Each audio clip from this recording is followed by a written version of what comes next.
ہم حشر کے میدان کی سمت جا رہے تھے کہ راستے میں ایک جگہ نحور اور شائستہ نظر آئے۔ انہیں دیکھ کر میری حس سے مزاح بیدار ہو گئی۔ میں نے صالح سے کہا، آؤ ذرا چلتے چلتے انہیں تنگ کرتے جائیں۔ ان دونوں کا رخ جھیل کی طرف تھا، اس لیے وہ ہمیں قریب آتے ہوئے دیکھ نہیں سکے۔ میں شائستہ کی سمت سے اس کے قریب پہنچا اور زور سے کہا، اے لڑکی، چلو ہمارے ساتھ، ہم تمہیں ایک نامحرم مرد کے ساتھ گھومنے پھرنے کے جرم میں گرفتار کرتے ہیں۔ شائستہ میری بلند آواز اور سخت لہجے سے ایک دم گھبرا کر پلٹی، تاہم نحور پر میری بات کا کوئی اثر نہیں ہوا۔ انہوں نے اطمینان کے ساتھ مجھے دیکھا اور کہا، پھر تو مجھے بھی گرفتار کر لیجئے، میں بھی شریک جرم ہوں۔ یہ کہتے ہوئے انہوں نے دونوں ہاتھ آگے پھیلا دیے، پھر ہنستے ہوئے کہا، مگر مسئلہ یہ ہے کہ یہاں نہ جیل ہے اور نہ سزا دینے کی جگہ۔ جیل تو یہاں نہیں ہے مگر سزا ضرور مل سکتی ہے، وہ یہ کہ مغویہ ہی کے ساتھ آپ کی شادی کروا دی جائے۔ ساری زندگی ایک ہی خاتون کے ساتھ رہنا، وہ بھی جنت میں، بڑی سزا ہے۔ اس پر نحور نے ایک زوردار قہقہہ بلند کیا۔ شائستہ جو میرے ابتدائی حملے کے بعد سنبھل چکی تھی، ہنستے ہوئے بولی، ویسے تو آپ لوگ توحید کے بڑے قائل ہیں، مگر اس معاملے میں آپ لوگوں کی سوچ اتنی مشرکانہ کیوں ہو جاتی ہے؟ نحور نے چہرے پر مصنوعی سنجیدگی لاتے ہوئے کہا، آپ کو معلوم ہے عبداللہ، مشرکوں کا انجام جہنم ہوتا ہے، اس لیے آئندہ آپ شائستہ کے سامنے ایسی مشرکانہ گفتگو مت کیجیے گا، وگرنہ آپ کی خیر نہیں۔ صالح نے اس گفتگو میں مداخلت کرتے ہوئے کہا، شائستہ آپ اطمینان رکھیں، یہ عملاً محض ہیں، ان کی ایک ہی بیگم ہے۔ اس پر نحور مسکراتے ہوئے بولے، یہ ان کا کارنامہ نہیں، ان کے زمانے میں یہ مجبوری تھی۔ خیر چھوڑیں اسے، یہ بتائیے کہ آپ کی بیگم صاحبہ ہیں کہاں؟ میں ابھی تک سنجیدگی اختیار کرنے کے لیے تیار نہیں تھا۔ میں نے ان کی طرف شرارت آمیز انداز میں دیکھتے ہوئے کہا، ہمیں بعض دوسرے بزرگوں کی طرح بیگمات کے ساتھ گھومنے کی فراغت میسر نہیں، لیکن دوسروں کی فراغت کو نظر لگانے کی فرصت ضرور میسر ہے۔ نحور نے اسی لب و لہجے میں ترکی ب ترکی جواب دیا، ہم خوش ہونے والے لوگ ہیں، نظر لگانے والے ہرگز نہیں، مگر آپ نے مجھے تو نظر لگا دی ہے۔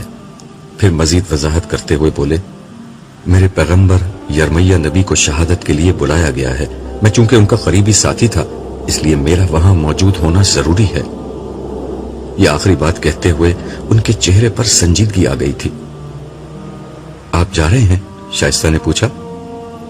ہاں، تم اپنے گھر والوں کے پاس چلی جاؤ، میں کچھ دیر تک ان معاملات میں مصروف رہوں گا، عبداللہ نے مجھے نظر جو لگا دی ہے۔ یہ کہہ کر وہ ان فرشتوں کے ساتھ روانہ ہو گئے جو انہیں لینے آئے تھے۔ انبیاء تو اپنی امتوں پر گواہی دے چکے، یہ یرمیہ نبی کی گواہی کس چیز کی ہو رہی ہے؟ میں نے صالح کی سمت دیکھتے ہوئے دریافت کیا۔ جن مجرموں نے ان کے ساتھ زیادتی کی تھی انہیں بھی ان کے انجام تک پہنچنا ہے، یہ گواہی اس سلسلے کی ہے، صالح نے جواب دیا۔ پھر ہم دونوں بھی حشر کی طرف روانہ ہو گئے۔ عرش کے سامنے یرمیہ نبی کے زمانے کے تمام یہود جمع تھے۔ ان کا زمانہ یہود کی تاریخ کا ایک اہم ترین دور تھا۔ یہود یا بنی اسرائیل حضرت ابراہیم کے چھوٹے صاحبزادے حضرت اسحاق اور ان کے بیٹے یعقوب کی اولاد میں سے تھے۔ حضرت یعقوب جن کا لقب اسرائیل تھا، ان کے 12 بیٹے تھے، انہی کی اولاد کو بنی اسرائیل کہا گیا۔ ان 12 بیٹوں میں سب سے نمایاں حضرت یوسف تھے۔ حضرت یعقوب اور ان کے 12 بیٹے فلسطین میں آباد تھے، مگر حضرت یوسف کے زمانے میں یہ سب مصر منتقل ہو گئے۔ کئی صدیوں تک یہ مصر میں رہے اور ان کی تعداد لاکھوں تک پہنچ گئی۔ حضرت موسیٰ علیہ السلام کی بعثت کے وقت فرعون نے یہود کو غلام بنا رکھا تھا۔ اللہ تعالیٰ نے حضرت موسیٰ کے ذریعے سے ان لوگوں کو فرعون کے ظلم و ستم سے نجات عطا کی اور ان لوگوں کو ایک امت بنایا۔ کتاب و شریعت ان پر نازل ہوئی، مگر صدیوں کی غلامی نے ان میں بزدلی، شرک اور دیگر اخلاقی عوارض پیدا کر دیے تھے۔